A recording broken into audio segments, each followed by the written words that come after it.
গৌৰৱ গগৈ আকৌ কৈছে সেই কথাটো যে RSSৰ নেতাই তেনেকুৱা ধৰণৰ কামবোৰ কৰিছে যে এইটো হ'ল ৰাহুল গান্ধীৰ মানসিকতা।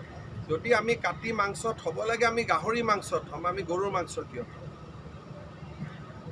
যদি হিন্দুৱে মাংস থ'বই লাগে আমি কাটি পেলাই গাহৰি মাংস থৈ আহিম, আমি গৰুৰ মাংস কিয় থ'ম? আপোনালোকে কওকচোন। গতিকে এইবিলাক হৈছে ৰাহুল গান্ধীৰ এটা পয়জনাছ ব্ৰেইনৰ পৰা ওলোৱা এইবিলাক কথা। গতিকে ৰাহুল গান্ধীয়ে ভাবে যে হিন্দুৱে মাথাটো মছজিদত থ'ব, বডিটো ক'ত থ'ব?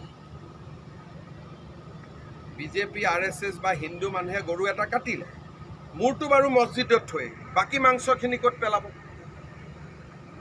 তাৰমানে আমি সেইটো খাম নেকি?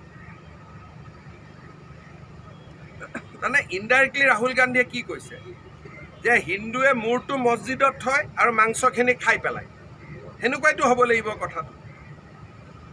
গতিকে ৰাহুল গান্ধী আৰু কংগ্ৰেছক হিন্দু মানুহে যে ঘিণ কৰে, এইবিলাক কাৰণে ঘিণ কৰে।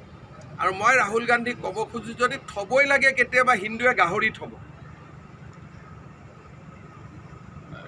মোৰতো ৰিকমেণ্ডেশ্যনে হয় যে কোনোবাই যদি গৰু মাংস থৈ আহে আপোনালোকে গাহৰি মাংস থৈ আহে, বৰাবৰ হৈ যাব।